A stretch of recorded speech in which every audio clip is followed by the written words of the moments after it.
mutagenes associada aos processos carcinogênicos. Na verdade, a maior parte dos carcinógenos são compostos que são, na verdade, mutágenos com potencial carcinogênico, mas a gente vai fazer a diferenciação logo em frente, tá? O que a gente tem que pensar quando a gente fala de estilo de vida e suscetibilidade genética a doenças, né, de uma forma geral?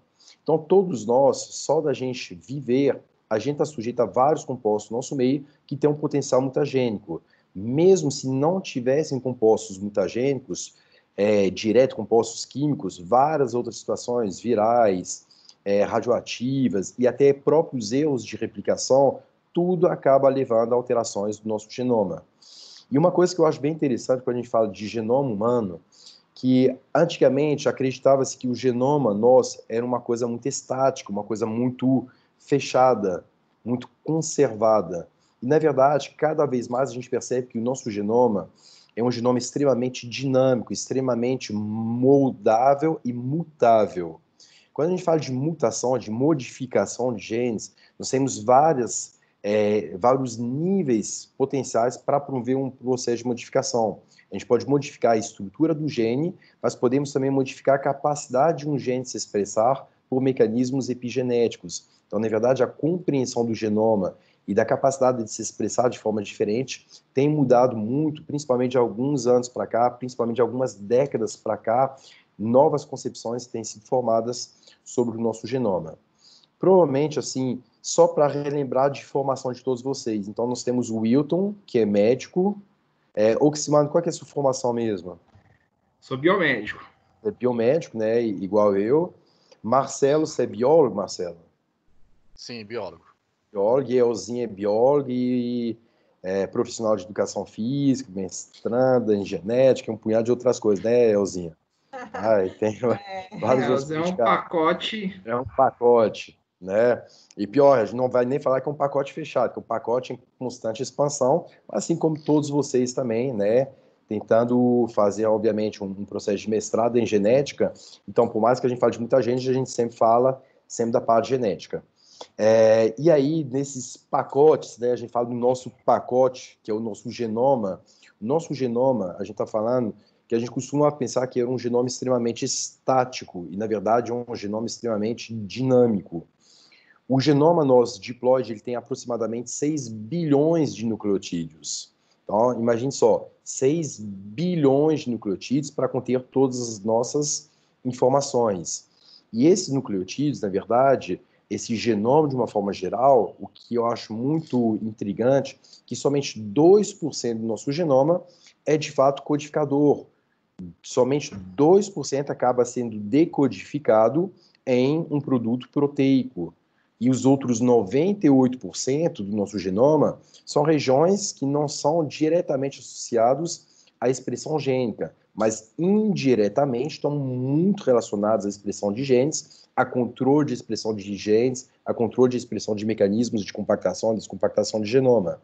Se a gente observar, por exemplo, até essa imagem aí que ilustra sobre o nosso genoma, 2% associado a produtos proteicos, mas olha a quantidade de material genético, que é um material genético não diretamente codificador. Se a gente, por exemplo, pegar a questão dos LTRs retrotransposons, vocês lembram dos transposons e retrotransposons? Alguém lembra aí? Sim, no Griffiths. Que é isso. O que são transposons e retrotransposons? Os transposons, eles são sequências que elas mudam, elas ficam saltando dentro de um, vamos dizer assim, de um locus, né? Não sei. Ele isso, muda, ele muda para um lado, muda para o outro, ele é bem móvel, né? Não é isso? Isso, exatamente. Os transposons é o que a gente chama de... Ups, saí da tela aqui, ó. É o que a gente chama de elementos móveis do genoma. Então, são os elementos que conseguem... tem dois mecanismos diferentes de transposons, né? E que acabam gerando processos mutacionais e processos em escalas evolutivas extremamente importantes para a nossa espécie humana e para várias outras espécies também. Mas são elementos que conseguem criar cópias deles próprios e se reinserir em outra região do genoma, e alguns conseguem se deslocar, ou seja, sair de uma região do genoma e se inserir em outra região do genoma.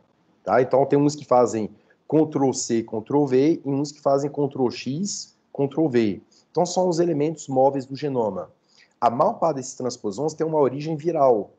Então, se a gente pensar... É isso que eu ia falar. Assim, provavelmente algum vírus que se adequou ao nosso genoma. Isso, vários vírus ou fragmentos virais que se inseriram no seu genoma, se adequaram no seu genoma e acabaram trazendo uma vantagem evolutiva. A gente sabe que alguns saltos evolutivos foram devidos a inserções de transposon no nosso genoma. E alguns genes que estão associados, por exemplo, genes do desenvolvimento embrionário, então alguns transposons se inseriram ali, fazendo com que os genes acabam sendo transcritos de uma forma mais lenta e acabam gerando um processo, talvez, de maturação, inclusive, do nosso sistema nervoso central de uma forma mais lenta e talvez mais bem elaborada. Mas imaginem só, se 2% do nosso genoma é responsável pela codificação de proteínas e 8% do nosso genoma são retrotransposons, o nosso genoma ele é muito mais viral do que um genoma humano em si. Imaginem só, o que nós somos de fato? Nós somos uma mistura de genomas bacterianos, de alfa-proteobactérias, dos genomas mitocondriais, genomas virais dentro do genoma nuclear. Então, nós somos uma mistureba. E o que é realmente ser humano?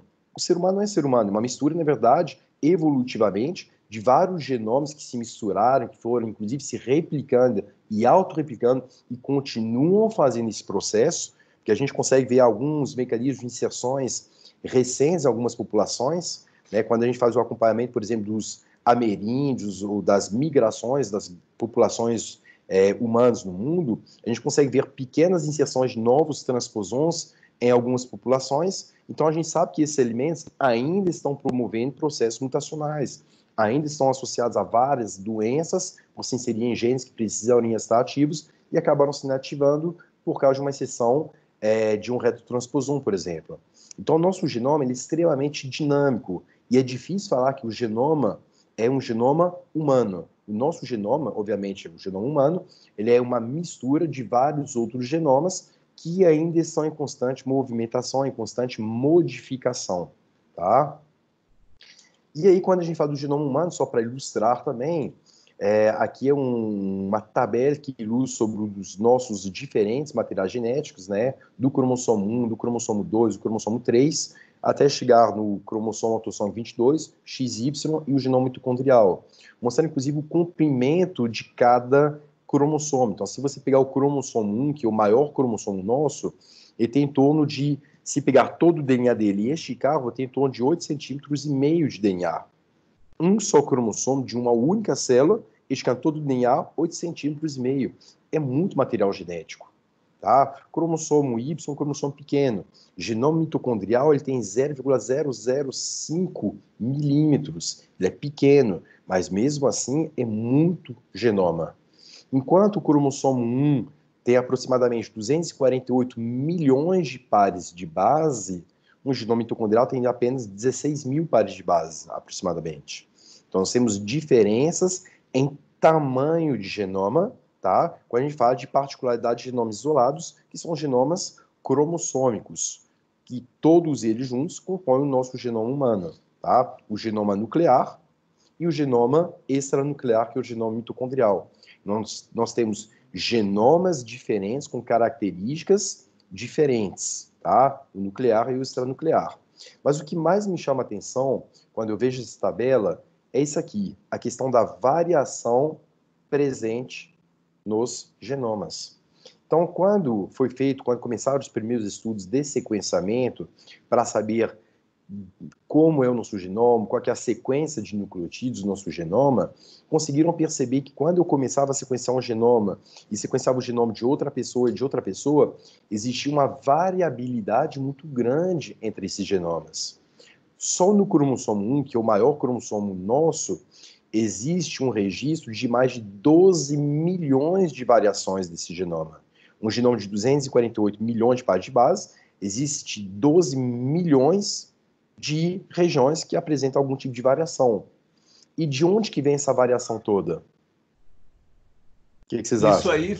Isso aí foi, vamos dizer assim, eles testaram 12 milhões de pessoas. Na verdade, eles não chegaram a testar, indiretamente sim, na verdade. O que acontece? É difícil você conseguir avaliar isso de uma escala populacional, mas você pega baseado em alguns estudos. Então, por exemplo, o meu grupo trabalha somente com cromossomo X, uma região do cromossomo X, que é o FMR1. Então, no meu grupo, eu só trabalho com um gene do cromossomo X. Mas todas as variações que eu identifico no cromossomo X, eu registro numa plataforma. Então, cada grupo de pesquisadores, de acordo com genes diferentes, regiões diferentes, vão jogando em plataformas tudo que encontraram de variação. Eu encontrei no cromossomo X, por exemplo, 78 polimorfismos diferentes. Somente em um dos genes do cromossomo X. Um outro pesquisador encontrou mais tantas variações nesse mesmo gene. Essa Só plataforma é aquela GWAS, GWAS? Isso, o GWAS é uma das mais robustas que nós temos hoje, né? Então, o GWAS, ele é um worldwide, né? Na verdade, ele é uma colaboração de vários centros que você consegue imputar isso. Mas, além do GWAS, existem outras plataformas também, que você pensa em inserções. Tem grupos que trabalham com aqueles polimorfismos não patológicos e grupos que trabalham com polimorfismos mais patológicos. Mas o GWAS, com certeza, é uma das mais robustas que nós temos hoje em cima de colaborações internacionais. Então, você consegue inserir e isso acaba tendo esses bancos de dados. Mas tem alguns grupos isolados, igual, por exemplo, o projeto 1000 Genomas, o que eles fizeram? O objetivo inicial era pegar 1000 pessoas diferentes, 1000 genomas diferentes, para sequenciar todos esses 1000 genomas e verificar a diferença entre essas 1000 pessoas, entre aspas. Só que depois que já fizeram os 1000, falaram, por que parar com 1000? Então foram inserindo cada vez mais. E hoje, quando você vai no banco de dados, igual o GenBank, por exemplo, do NCBI, você tem todos os registros ali plotados. Então, o NCBI, ele acaba coletando também esses dados e todas essas variações já registradas. Vejam bem que essas variações, muitas são inócuas, algumas são variações não patológicas e algumas são variações patológicas. Aqui ele não fala qual é a natureza dessa variação, qual é a consequência dessa variação. Mas, obviamente... No GWAS você consegue, por exemplo, comparar genes, tipo, fazer uma interpolação, por exemplo, gene de diabetes com gene de formação, sei lá, de alguma coisa, consegue? Sim, consegue. Eu, pessoalmente, eu prefiro o NCBI. Eu acho a plataforma melhor para trabalhar, porque quando você vai no NCBI, você tem a parte, por exemplo, busca de artigos, busca de livros, busca de genes, busca de sequência de genes. Então, quando você entra no NCBI em sequência de genes, a plataforma ela é muito bonita, porque ela, por exemplo, eu vou colocar gene para insulina humana. Aí eu jogo lá no NCBI gene para insulina humana. Ele me coloca a sequência conservada, que seria a sequência de referência. Aí a gente vai voltar a discutir sobre isso. Cuidado com conceituação de genoma de referência. Então, tudo que nós trabalhamos, a gente se baseia no genoma de referência, que seria aquele genoma normal. Mas qual genoma é normal? O meu genoma, que é o genoma de referência, eu falo, eu sou a melhor pessoa do mundo, então eu tenho um genoma perfeito. Mas todo mundo poderia achar isso. Quem que tem um genoma normal? Qual que é o padrão de normalidade quando a gente fala em genoma? Inclusive porque tem variação de regiões, etc., né? Com certeza. Entre grupos populacionais existe uma variação muito grande. Então, se eu vou pegar um genoma de referência, eu falo, esse genoma de referência de uma pessoa branca, caucasoide. Mas quem me garante que esse genoma é o genoma padrão, o genoma normal? Então é muito complicado isso aí, tá? Mas, infelizmente, quase tudo é baseado em genoma de referência. Mas o NCBI, ele te dá o genoma de referência, que na verdade seria o primeiro genoma registrado, e depois ele começa a colocar as variações já estudadas. E depois, além disso, ele consegue fazer padrões de homologia do gene, inclusive com outras espécies. Então ele consegue fazer a comparação do genoma de referência, aquele primeiro cadastrado, com outros genomas que foram sendo inseridos depois, e para toda a variação, se ela imputou ou não alguma alteração clínica. E depois você consegue comparar, inclusive, esse gene com outras espécies. Será que é conservado em em primata? Será que é conservado em porco? Será que é conservado em cachorro? Então você consegue ver, ó, ele te dá o grau de homologia em cima de sequência, que eu acho isso mais bonito. Então pega um gene que tem, vamos colocar, 26 mil pares de bases. Aí coloca assim, tem uma homologia de 99% em cima de chimpanzé, de 98,7% em cima de gorila, de 92% em cima de porco. Então ele te dá, inclusive, grau de variação que o que se baseia o grau de homologia entre os genomas. Tá? Então, eu pessoalmente gosto muito de CNBI. Eu acho que talvez a plataforma aberta mais robusta que tem. O GWAS ele tem algumas outras vantagens, principalmente analíticas, tá? Para fazer macro comparações, eu acho ele interessante. Mas o CNBI para análise mais simplista, eu acho ele mais fácil o acesso dele. Ok? Top. Bacana. Então, vejam bem, aqui a gente tem um registro, tá, de um genoma haploide, né, somente metade do nosso genoma, contando somente um representante, 3 bilhões de pares de base aproximadamente, com 155 milhões de pontos de variação. Vejam bem que 155 milhões de registros de variações em um genoma é muita coisa. Tá? E essas variações elas podem ser combinadas uma a uma, que geraria uma possibilidade praticamente infinita de recombinação, que acaba gerando toda aquela variabilidade genética que a gente acaba discutindo o tempo todo. Então, todos nós somos diferentes. Tá? E aí eu pergunto, gêmeos idênticos são diferentes? Bastante. Em vários aspectos, né? Então a gente fala assim, por mais que o gêmeo seja idêntico, seja monozigote, veio do mesmo zigoto, vocês lembram, provavelmente um dos professores anteriormente, talvez vocês vão lembrar isso da graduação, toda vez que tem uma divisão mitótica, você tem uma taxa de erro. E se tem, além da taxa de erro, por mais que faz revisão, existe uma taxa de erro que vai fazer com que, sequencialmente, pequenas modificações vão acontecer no genoma. Então, geneticamente, se você for sequenciar dois gêmeos idênticos em cima de células específicas, seria com certeza ver algumas diferenças pontuais, tá? Além de todas as diferenças que são inatas do desenvolvimento, de todos os produtos que acabaram interagindo com o genoma e assim em diante. Então, essa variabilidade genética que gera exatamente o que a gente vê ao nosso redor. Aqui é só para ilustrar, por exemplo, o projeto Milgenome consórcio, né? Que foram verificando genomas de pessoas de várias populações diferentes para tentar compreender essas diferenças que existem entre nós. Inicialmente, eles tiveram algumas populações, depois aumentaram para 14 populações, depois foram aumentando para mais populações, mas vejam bem que de grupo para grupo, todos nós somos bem diferentes. Se a gente pegasse, por exemplo, população do estado de Goiás, será que a população do estado de Goiás é uma população homogênea? De que jeito vocês nenhum, acham? ué. Depende. Não.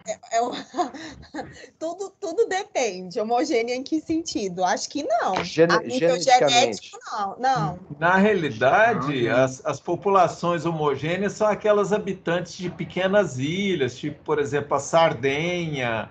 Isso. Aí tem uma variabilidade menor, mas o Brasil, com esse tamanho, todo mundo circulando, tem jeito. Principalmente peraí, quando a calma aí, gente deixa pensa eu. em estado de Goiás. O estado de Goiás, ele é central, né? Então ele teve um fluxo migratório muito grande. Sim, Só uma coisa aqui. pode falar, Marcelo. Um pequeno detalhe que minha vida inteira eu, pelo menos, né, e cresci Aham. escutando que os gêmeos idênticos eles têm o mesmo genoma, então isso é mentira. É mentira. Vou falar diferente. Eles começaram com o mesmo genoma, Marcelo. Ah, sim. Então, na verdade, os Até gêmeos no monocigóticos, homeobox lá ele muda, o genoma vai mudando na própria embriogênese dele. E depois, isso, ao longo da vida, todos os efeitos epigenéticos, por mais que possam viver no mesmo ambiente, cada organismo vai refletir de uma maneira diferente, né? isso. E mesmo em sequência de genoma, o que a gente pensa? Gêmeo monozigótico quer dizer que eles vieram do mesmo zigoto. Então, teve um ovócito secundário que foi fertilizado por espermatozoide, terminou de fazer a divisão meiótica, fundiu os pronúcleos e formou um ovozigoto. É um genoma só. tá? Um genoma nuclear e genomas mitocondriais. E que vem mais um problema, que genoma mitocondrial, vocês lembram do conceito de heteroplasmia? Então, você não tem só uma mitocôndria com um só genoma mitocondrial. Você tem várias mitocôndrias com vários genomas Cada um com o mitocondriais. seu genoma. Isso, e na hora que a célula se divide, de repente, uma mitocôndria que tem um genoma diferente foi para uma célula e outras mitocôndrias com um genoma um pouquinho diferente foi para outra célula. Então já começou a primeira diferença de genoma mitocondrial, que é uma coisa muito comum em heteroplasmia. Depois que a célula se divide, a cada divisão mitótica, você tem que ter todo um processo de replicação. A replicação tem uma taxa de erro da polimerase que é muito elevada. Quando ela volta, ela corrige erros. Mas ela corrige erros em 99,9999%. Mas um genoma de 6 bilhões de letrinhas, a cada vez que a célula faz uma divisão mitótica, você vai ter pelo menos 1, 2, 3, 4, 5, 6 errinhos, vai ter ali. A cada divisão mitótica. Aí eu pergunto, hoje, seu corpo tem quantas células? Ixi. Imagina. Ainda bem então que eu não tive a oportunidade então de falar uma cagada dessa ainda, porque assim, publicamente que eu digo, sabe? Me desculpem, gente, a ignorância, mas de forma alguma, Marcelo, mas eu acreditava de verdade de que eles compartilhavam o mesmo genoma e que as diferenças que nós vimos era simplesmente por causa, sabe, expressão do ambiente, fenótipo, entendeu? Mas aí vou te apoiar, Marcelo. Pro outro lado, vou te apoiar. O que acontece? Tenta lembrar, nossos genomas são 6 bilhões de nucleotídeos. Os dois começaram com a mesma célula. Dividiu uma vez, 2 vezes, 3 vezes, tal, e aquele embriãozinho, de repente, se clivou e começaram a crescer 2 massas embrionárias de uma forma isolada. Mas ambas vieram exatamente da mesma célula, do mesmo ovozigoto. Então, no início, eles tinham exatamente o mesmo genoma. Depois, à medida que vai crescendo, cada embrião vai crescendo isoladamente, pequenas mutações pontuais vão acontecendo. Uma mutação ali, outra ali e tal. Mas lembra, 98% do nosso genoma é não codificador. À medida que pequenas modificações vão acontecendo, a maior parte das modificações vão afetar quais regiões? A maior parte vão afetar regiões não codificadoras. Então, algumas variações fenotípicas a gente nem pensa de imediato. Se afetar o gene, a estrutura gênica, a gente tem a parte intrônica, a parte de exon, a parte de introns, e talvez essa parte não chegue nem a ser afetada. Mesmo se for afetada, aquela alteração de uma base nitrogenada, de repente, ainda assim não muda o aminoácido formado. E nem afeta o fenótipo. Mas quando você pega 2 gêmeos, imagine só, isso é muito latente. Você olha, agora parando para pensar, era uma coisa assim muito, muito óbvia de se pensar e, sabe, por causa de algo que talvez eu escutei no meu ensino médio lá do professor, até hoje eu vim com isso na cabeça, sabe? Mas você não está de todo errado não, Marcelo, porque são pequenas alterações, são coisas, detalhes. Para poder perceber a diferença entre 2 gêmeos, o que eu teria que fazer? Eu teria que pegar tecido específico e sequenciar totalmente ele.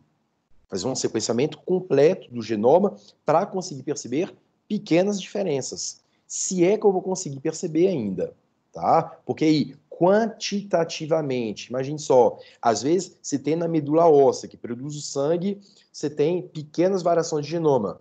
Então, à medida que for replicando tal, uma célula sofreu alteração. Mas a maior parte das células tem um genoma A e uma pequena quantidade tem um genoma B. Quando você extrai sangue, vai extrair DNA, geralmente por amplificação preferencial, você vai amplificar a região, você vai amplificar o que está em maior quantidade. E o resto vai aparecer como se fosse um ruído. E acaba nem sendo amplificado de uma forma adequada. E isso, obviamente, vai acabar te gerando algum problema. Nem sempre você consegue perceber diferenças de genomas. Tá? E isso é complicado, principalmente, e não é só a ideia central, é até um problema metodológico. Em metodologia, você tem 2 genomas. Se um está em 90% e o outro está em 10%, por uma amplificação preferencial, você vai acabar percebendo somente aquele genoma que tem a maior quantidade. Imagine que a amplificação PCR é exponencial. Então, você pega, tem 90% de um, 10% do outro, exponencialmente a tendência vai ser crescer cada vez, numa proporção maior, o genoma que está em maior quantidade. Então, vai ser difícil conseguir diferenciar, tá? Mas, e outra coisa, quando você faz um exame de DNA para uma paternidade, você não sequencia todo o genoma.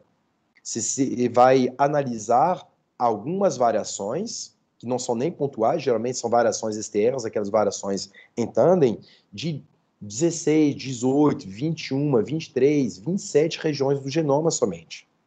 Então, imagine, quando você olha 27 regiões de um genoma de 7 bilhões de nucleotídeos, o que você está olhando é quase nada. E olha uma coisa interessante. O próprio exame de DNA, quando ele é feito, ele aceita erros. Por exemplo, você fez 23 regiões, 23 lotes diferentes. Tem um alterado, você aceita isso como sendo uma taxa mutacional. Hoje, pela Sociedade Brasileira de Genética, e por esses órgãos ABB, do norte-americano, de banco de sangue, pela Forensic Science, tudo, você aceita até 3 mutações quando você faz uma análise de 21 lotes diferentes, 3 mutações ainda pode ser uma inclusão de paternidade, porque a gente sabe que tem uma taxa mutacional relativamente elevada, principalmente para os lipase. Então, a pessoa era, por exemplo, tinha 12 repetições, 14 repetições, acabou aparecendo 13, 14. Então, um pequeno desvio, a gente sabe que isso é taxa mutacional, porque o nosso genoma ele é muito dinâmico. Então, eu falo com segurança absoluta. Gêmeos idênticos têm o mesmo genoma? Com certeza não. Pequenas diferenças vão ter. Você pode ver, um vai aparecer uma pinta, uma pequena modificação na cor do olho, e não são somente fenômenos epigenéticos, são alterações gênicas de fato, tá? Mas eles começaram igual eles começaram. E você provar que eles são diferentes só se você sequenciar todo o genoma para conseguir encontrar essa alteração ainda. Pode falar, Elza. Só para ilustrar isso aí que vocês acabaram de falar, teve aquele caso de um juiz que condenou os 2 gêmeos univitelinos a pagarem a pensão, porque o resultado do DNA foi inconclusivo. Sim. Provavelmente aconteceu isso aí que você falou, chegou na região lá dos 90%, eu não sei qual foi a análise que eles fizeram, né? Então acharam mais fácil. Eu duvido muito que tenha feito um genoma total. Impossível. Não, eles não fizeram, não. Provavelmente eles não fizeram. O que acontece? Você faz até convencional, você vai trabalhar com 23 regiões, 27 regiões, e provavelmente nessas regiões você não vai encontrar diferença. Então, isso aqui é complicado. E Marcelo, vocês estão me ouvindo? Sim. Tá? Sim. Marcelo, uma outra coisa que é interessante, por exemplo, que seria uma situação oposta. Quando a gente pensa de gêmeos, a gente pensa assim, começou com um ovo zigoto, que acabou se clivando, né, que acabou fazendo divisão, e depois esse embrião acabou se separando, formando 2 embriões que vieram do mesmo ovo zigoto. Então, teoricamente, eles começaram com o mesmo genoma. Pequenas diferenças pontuais devem ter alguns tecidos. Você vai pegar, por exemplo, na pele de um, na pele do outro, você vai ver, talvez, um nucleotídeo diferente se você sequenciar todo o genoma. Então, a alteração você vai acabar percebendo. Mas você poderia ter uma situação oposta. Eu acho que até o Elzinho participou de uma banca nossa da Quimera. Você que participou, Elzinho, ou não? Do quimerismo. Não sei se eu cheguei a te mostrar esse trabalho. O do quimerismo? Isso. Eu fui banca, eu fui parecerista, lembra? Isso, você foi parecerista, foi mesmo. Então, por exemplo, nós temos uma outra situação, Marcelo, que é a situação oposta. Olha que coisa doida. É um caso de uma paternidade que estava dando negativa, e o casal, a mulher tinha certeza, ela falou, só dormi com você, não tem como ser outra pessoa. E o sujeito fez exame de sangue, e no exame de sangue deu negação de paternidade. Ele não era o pai biológico dessa criança. A mulher falou, ele é o pai, eu não dormi com mais ninguém, só pode ser o pai, só pode ser o pai. E aí foi repetido em um outro laboratório de referência, de um parceiro nosso aqui de Goiânia, e quando repetiu, o que foi feito? Além de sangue, coletou também esperma e raiz de cabelo.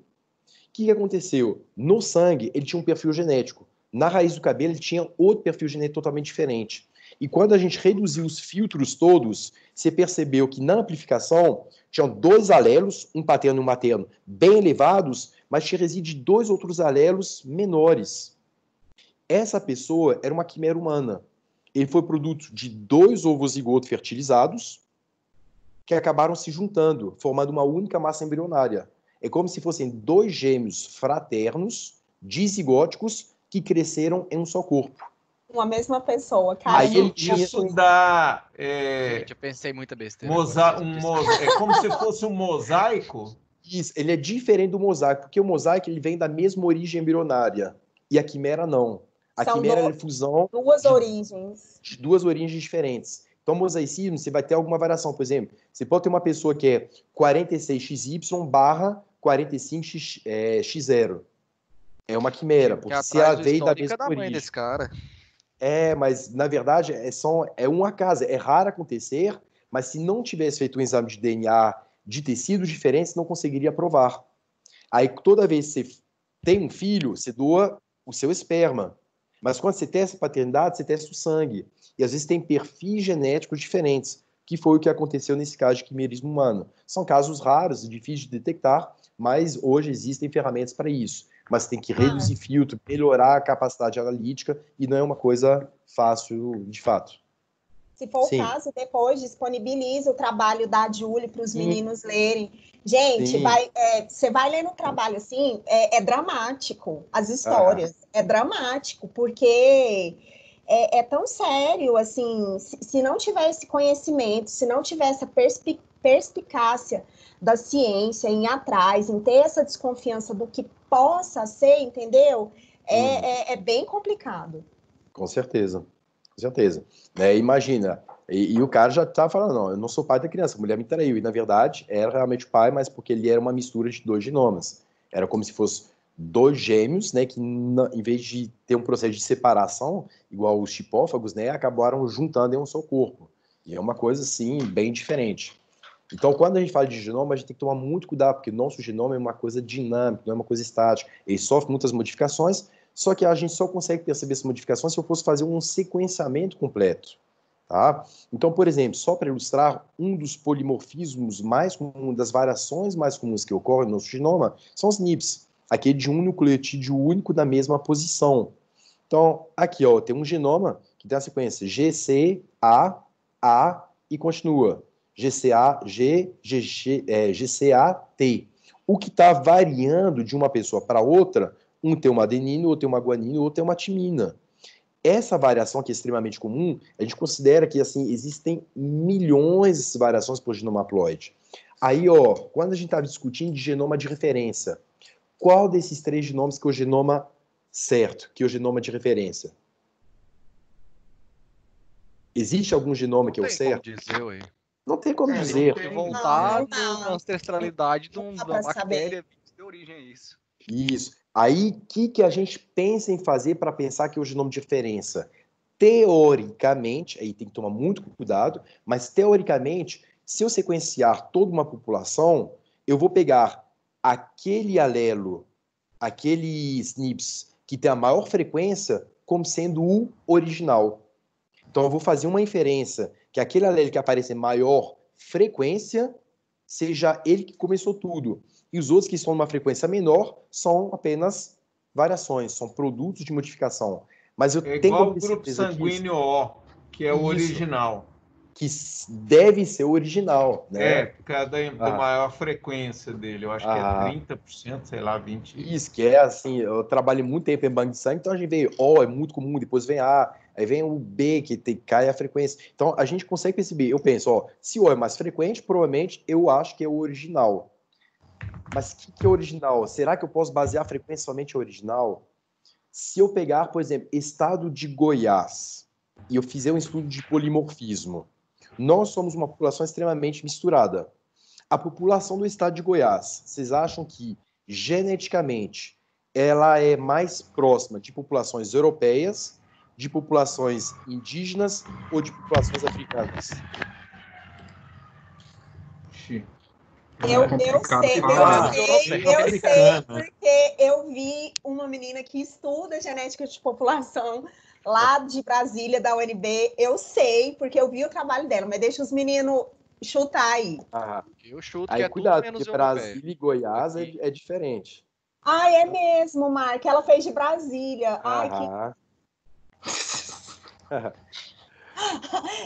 Não, então, peraí. Eu vou... quais são as opções? Indígena? Se a população do estado de Goiás geneticamente está mais perto de populações ameríndias, de índios, populações caucasóides europeias, brancos europeus ou negros africanos. Eu iria pelo negro africano. E aí? Aqui, esses calungas aí, eles estão aí há muito tempo, né, circulando. Quer dizer, Isso. deve ter tido uma carga genética dessa população muito forte aqui em Goiás. Aham. Ai, eu vou aqui, pelos meus conhecimentos de história, Aham. né? Eu acho que tinha muito índio aqui na época, do início, de colonização, de formação de sociedade. Eu vou para a população indígena. Olha, então, deixa eu responder para vocês. Nenhum. Esse trabalho nós fizemos no início de 2000 e pouquinho, em parceria com o pessoal da Polícia Civil, que a gente estava montando um banco de dados para ser usado para a Polícia Civil poder fazer as avaliações criminais. Então, foi feita uma coleta aqui no estado de Goiás, em todas as mesorregiões do estado de Goiás. Então, as viaturas foram coletando de pessoas de todo o estado, em todas as mesorregiões do estado de Goiás. E depois foi feito uma análise genética de todo mundo. E a minha parte foi tentar verificar a parte de proximidade genética.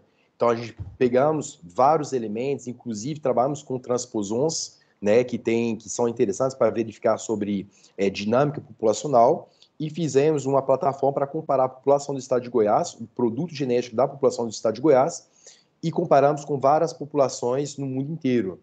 E o nosso cluster, a nossa população do estado de Goiás, geneticamente, em primeiro lugar, se aproximou de populações europeias, de brancos europeus. Em segundo lugar, se aproximou de populações africanas. E em último lugar, de populações indígenas. Isso me intrigou profundamente. Porque eu, de coração... Os resultados da Luciana lá da UNB foi de populações europeias também. A população europeias, do Distrito Federal, em primeiro lugar, europeia também. Isso. E aí eu fiquei intrigado, porque assim, eu de coração, quando eu ia pegar o resultado, quando eu fiz o cross, ficou rodando a noite inteira e tal, quando chegou o resultado da clusterização, de comparações populacionais dos grupos lá, falei, gente, tá errado. Aí eu fiquei louco, porque eu pensei, não, vai dar índios, depois vai dar africanos e em último vai dar europeus. Aí eu fui procurar professores da Universidade Federal, da parte de História, e falou, não, isso faz todo sentido da sua pesquisa. Aí, o que acontece? O estado de Goiás, quando ele começou a ser colonizado, tinha em torno de 1 milhão de índios. Então, o estado de Goiás tinha 1 milhão de índios quando começou o processo de colonização. Vieram, na condição de escravos, 3 milhões de africanos. E vieram, na condição de colonizadores, 5 milhões de europeus. Então, 1 milhão de índios para 3 milhões de africanos para 5 milhões de europeus. Os africanos foram muito dizimados, eram escravos, não reproduziam tanto. Os ameríndios não se misturavam muitos e eles foram muito dizimados, muitas aldeias foram queimadas e tudo mais. Então, a população de ameríndios, numericamente, caiu muito, africanos também caiu bastante, e os colonizadores acabaram reproduzindo mais. Então, em proporção, a nossa população teve uma contribuição numérica muito maior de europeus caucasoides, em segundo, negros africanos, e em terceiro, de ameríndios. Então, fez todo sentido do processo de colonização para nós. O estudo de população, assim, eu vi alguma coisa falando sobre DNA mitocondrial como uma coisa mais fiel para origens populacionais. Você tem alguns estudos para DNA mitocondrial, mas assim, a escala ela tem que ser um pouquinho mais longe, e o problema é que processo de migração, quando você estuda o processo de migração, o DNA mitocondrial pode ser bom e ruim, porque o DNA mitocondrial ele segue uma matrilineagem. Então, quando você faz uma investigação de matrilineagem, o DNA mitocondrial é muito interessante. Quando você compara com o cromossomo Y, nem sempre a dinâmica populacional parece que ela segue tão bem. Inclusive, quando a gente faz estudos evolutivos de cromossomo Y e de DNA mitocondrial, dá a impressão que um Adão original talvez nunca teria encontrado temporalmente uma Eva original, baseados em estudos temporais de variação de genoma de Y e de genoma mitocondrial. Então, podem haver pequenas diferenças, mas eu acho muito interessante estudar a dinâmica de genoma mitocondrial também. Os retrotransposons são interessantes também. Sim. Porque, por exemplo, a questão da alergia ao glúten, né? Sim. Eu vi um trabalho mostrando que a alergia... Bom, eles falam que a alergia ao glúten ela é original, quer dizer, todo mundo inicialmente era alérgico ao glúten. Sim, aham. Aí, com a migração das populações do norte da África para Sardenha, eles Aham. começaram a plantar ali e acabaram desenvolvendo aí geneticamente a tolerância ao glúten. Então, Sim, parece que as populações iniciais tolerantes ao glúten, aham. elas vieram da Sardenha. E aí, dali, Isso. elas se espalharam pela Itália, cruzaram os Alpes ali e subiram para E toda a foi, Europa. e foi espalhando, né? Mas exatamente isso. Então, você consegue fazer uma avaliação temporal baseada na inserção de alguns genes. Então, teve cruzamento que trouxe uma vantagem seletiva, que você conseguiria usar algum alimento a mais, sem ter intolerância, e com esse alimento você consegue sobreviver mais, deixar mais descendentes. Então, existe todo um processo de seleção natural dessas variantes genéticas. Mas ela tem que estar inserida, de fato, naquela população. É igual quando a gente faz estudos, por exemplo, de gene para traço falciforme. Estado de Goiás, a gente tem uma incidência de traço de quase 2% da população tem um traço falcêmico, tem o HBS. Mas quando você sobe no Brasil, você vê nas regiões mais do norte, que tem talvez uma participação, uma contribuição africana maior, uma ascendência africana maior, você vê que a incidência do gene ela é muito mais elevada. Vai para o sul, você vê que a frequência do gene ela é bem menor. Então, obviamente, essas distribuições, genes específicas, em populações específicas, a gente consegue fazer trabalhos lindíssimos, tanto para intolerância a glúten, para vários genes associados a HBS ou várias outras condições, com certeza, tá? Então, você consegue fazer correlação. Só que, cuidado, muitas vezes, por exemplo, imagina uma situação, até a gente costuma brincar assim, fala assim, ó, o paciente, o sujeito lá tem um gene, tem traço falcêmico. E às vezes tinha uns colegas lá do Hemocentro que brincavam assim, se tem traço falcêmico, ele é afrodescendente. Será que uma pessoa, por ter o traço falcêmico, ele obrigatoriamente, ele tem que ter uma ascendência africana?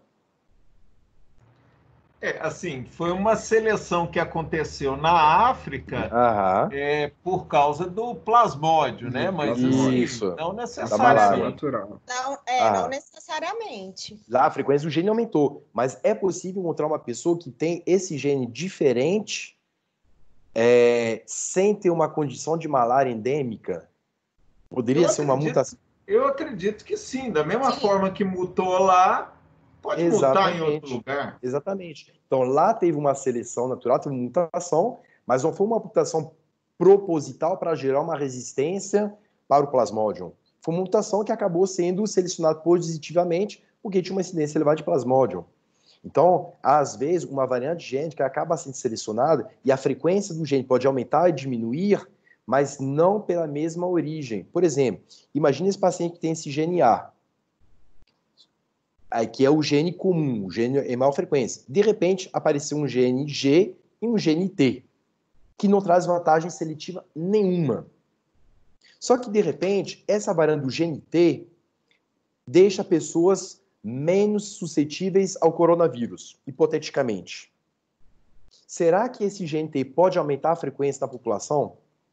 Se o coronavírus fosse ficar por muito tempo, endêmico, alguma coisa assim, talvez a frequência dele iria aumentar e talvez o gene A iria até quase que desaparecer. E não seria o gene T original, seria o gene A. Então, a frequência de genes ela pode sofrer grandes modificações.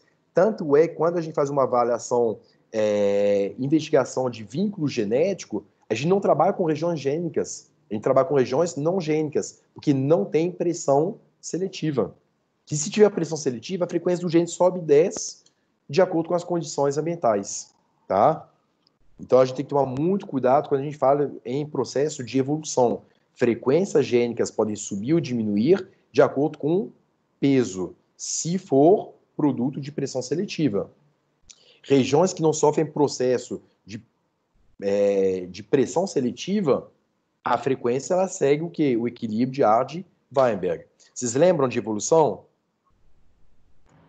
Sim. O que é o equilíbrio de Ardy-Weinberg? Ele fala o quê? é que a população ela precisa estar em determinados tipos, tem as 4 características. Oximano, me ajuda. Vou dar uma palhinha aqui, ó. As 4 Eu não fiz direto de características. população, não, então. Você não Tranquilo. fez? Precisam. Não. Peraí, deixa eu ver se. Marcelo, me ajuda. Tá junto aí. Eles precisam compartilhar a mesma região geográfica. Isso, Eles precisam ser capazes de se reproduzir gerando prole fértil.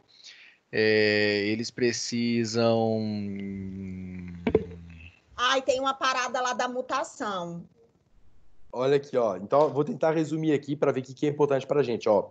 No equilíbrio de Ardt-Weinberg, a gente fala assim, que a frequência dos genes, eles ficam em equilíbrio, né? Aí você lembra da curva de Gauss lá, que vai desviando para um lado e para o outro, mas ela fica centralizada. Quando é uma população infinitamente grande, tá? Com cruzamentos, que as pessoas têm cruzamentos de uma forma aleatória. Aí eu pergunto, populações humanas, tem cruzamento aleatório ou cruzamento é seletivo? Você sai para a Rússia e cruza com qualquer pessoa, vamos cruzar nos dois, tá? Depende, Mark. Agora, em situação de isolamento social, nem pode mais, acabou. Tem que esperar sair do isolamento social. Saiu do isolamento, aí pode. No desespero, né, todo. Ai, Mark, você não existe. Populações humanas não seguem equilíbrio de Ardt-Weinberg. Você solta isso para gado, funciona. Você solta para galinha, funciona. Para populações humanas, você não pode falar de cruzamento ao acaso. Nós temos pressões seletivas. A gente tem coisas que são diferentes. Por exemplo, você vê um anão, o anão é muito mais fácil ele acasalar com uma outra pessoa que também é anã, porque os dois conseguem se compreender. Um surdo tem uma probabilidade de acasalar com outra pessoa que também é surda muito maior, ou de uma família surda, porque um consegue compreender melhor o outro. Então você vê que as pressões seletivas e as pressões seletivas sexuais, elas são muito direcionadas. Então falar que a nossa população segue equilíbrio de Ardt-Weinberg é fiasco, a não ser para regiões que não codificam para nada, que aí vão sofrer processos mutacionais totalmente ao acaso. Tá? Pessoal, eu esqueci de falar que nossa aula de hoje tem 150 slides e a gente está no slide 7. Mas vamos dar sequência aqui, tá? Mas tá tranquilo até agora, pessoal? Tranquilo. Tudo certo. O pessoal me desesperou agora com esses 150 slides. Tô ficando, mas o resto é rápido, tá? Essa parte introdutória que é mais complicada. O resto, ela é mais na parte de oncogenética, né? Desses polimorfismos. A parte oncológica é bem tranquilo. Então, só para voltar um pouquinho, quando a gente pensa em processos mutacionais, quando você pensa em polimorfismos, muitos polimorfismos acabam não levando a nenhuma modificação no genoma. Então, olha só, afetou 98% do genoma que não é codificador, não afeta o produto proteico. Mesmo se afetar essa alteração uma região gênica, ainda assim essa alteração pode não afetar o produto proteico. Por exemplo, tinha no DNA TTC, teve uma alteração para TTT, ambas as situações vão codificar para uma lisina. É o DNA degenerado. Exatamente, porque o nosso código genético ele é degenerado, tá? Então, isso teria que afetar os 2% do genoma da região ainda codificadora desses 2% e ainda fazer alguma modificação para não envolver o código genético degenerado, porque ainda assim poderia formar o mesmo aminoácido. Mas nós temos algumas mutações, por outro lado, que vão modificar a informação genética, fazendo um códon de parada, tá? Que a gente fala de mutação sem sentido, ou então trocar o aminoácido, que aí sim pode levar a alguns processos patológicos. Mas antes de falar do processo patológico, tem que pensar, essa sequência, que é a menor parte do nosso genoma, que foi alterada, é uma sequência, um gene que está associado a uma proteína que tem uma função estrutural, uma proteína que tem uma função enzimática, mais funcional. Onde que ela está agindo? Esse gene, ele tem cópia gênica ou não tem? É um gene que ele tem fenômeno de dose ou não tem uma ação de dose? Porque os nossos genes todos estão em cópia. Então a gente tem que pensar em tudo que pode interferir, obviamente, no processo dessas modificações. Inicialmente, qualquer gene sofrer qualquer tipo de modificação pode levar a um processo patológico, mas a gente pensa que a maior parte dessas modificações não levem de imediato a um processo patológico, porque vão afetar uma região não gênica, e mesmo se afetar uma região gênica, podem não modificar o produto proteico. tá? Por exemplo, uma coisa clássica, a nossa variação simples, cor de pele, cor de olho, cor de cabelo. Quem aqui tem exatamente a mesma cor de olhos? O que define a cor dos nossos olhos? São genes que codificam para proteínas que têm pigmentos. Um pigmento mais para azul, um pigmento mais para amarelo. Se tem só azul, azul. Se tem só amarelo, vai de amarelo até um castanho, até enegrecido. Se mistura amarelo com azul, fica verde. E todas as variações possíveis de acordo com tipo de gene e quantidade de expressão gênica. São os polimorfismos que geram a variação biológica normal. Então, toda vez que a gente fala de mutação, cuidado, mutação não é uma coisa ruim. E eu pergunto, observem bem que a cor do seu olho é uma cor uniforme. Se você olhar bem, tira uma foto do seu olho, amplia. Todo o seu olho, a parte pigmentada, tem exatamente a mesma pigmentação em toda a extensão do seu olho? Principalmente se o olho for claro, você consegue ver que tem uma variação muito grande. Se o olho for muito escuro, às vezes você não consegue perceber. Mas mesmo assim tem diferenças. Então, por mais que todas as células ali no olho tenham o mesmo genoma, a expressão do genoma de célula para célula acabou gerando pequenas variações que faz com que de uma região do olho para outra região do olho, a pigmentação se torna diferente. Então, inclusive olhos diferentes também. Com certeza, que é a heterocromia da íris. Isso. Então, é muito comum em várias espécies, em gatos, por exemplo, perceber a heterocromia da íris, mas em seres humanos também é comum perceber, ó, de um lado o olho azul, do outro lado o olho verde. Mas espera aí, o genoma não é o mesmo? Se o genoma é o mesmo, deveria ter a mesma cor. E isso pressupõe que o genoma seja exatamente o mesmo e que ele se expresse exatamente da mesma forma. E a gente sabe que, na prática, isso não é verdade. O genoma não é exatamente o mesmo, porque ele vai sofrer constantemente modificações, e, além disso, a expressão do gene, por mecanismos epigenéticos, ambientais, podem ser expressos de uma forma diferente. Então, é muito complicado quando a gente fala dessa variação biológica, inclusive para alguns genes que são, assim, simples de ser analisados, como a capacidade de enrolar a língua. Quem consegue enrolar a língua nesse padrão aqui? Em um padrão circular? A maior parte é assim, para cima, alguns conseguem para baixo. É mais raro, mas consegue para baixo. Isso é o padrão clássico, é o padrão mais comum, é o padrão mais frequente. Então a gente pensa, provavelmente é o padrão original. Então, o primeiro genótipo que gerou disposição de fibras musculares na língua acabou gerando uma capacidade de enrolar, né, em um padrão mais circular. Mas tem pessoas que não conseguem enrolar a língua.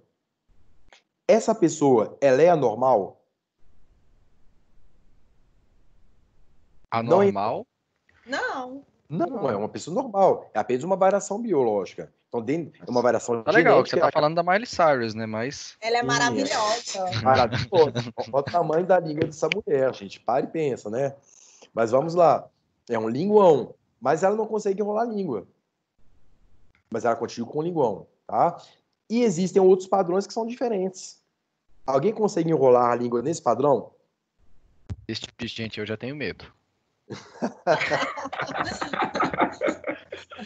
Mas é um padrão. Eu, assim, quase todo semestre, quando eu testo isso com os meus alunos, eu vejo que tem um ou outro que consegue ter esse padrão de dobramento em trevo, né? É estranho, é assustador tudo. Será que traz alguma vantagem seletiva?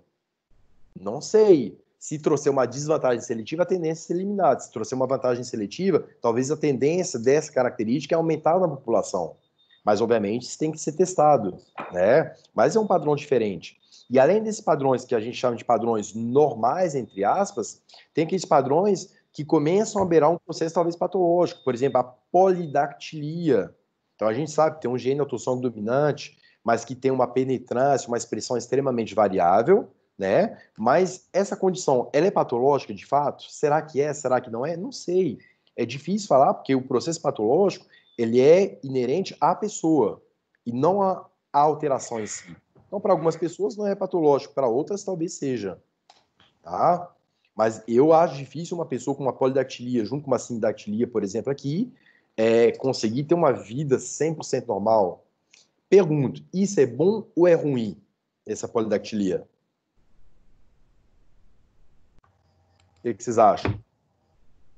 Na realidade, tem um programa eu acho que é da BBC, mostrando como os dedos chegaram a 5 em todas as espécies.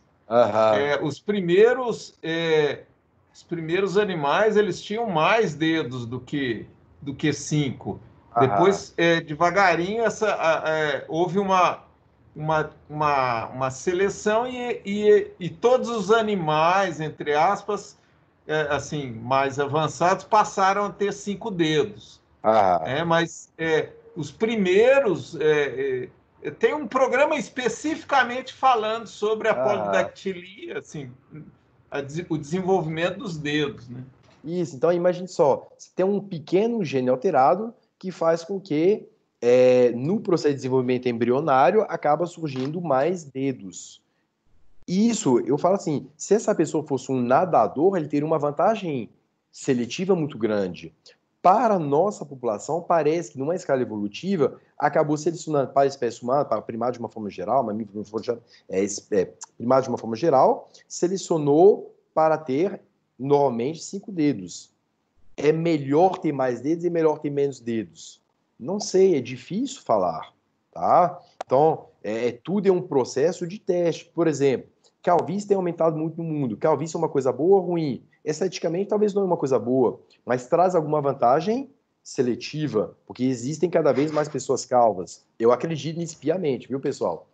Eu tenho que acreditar nisso.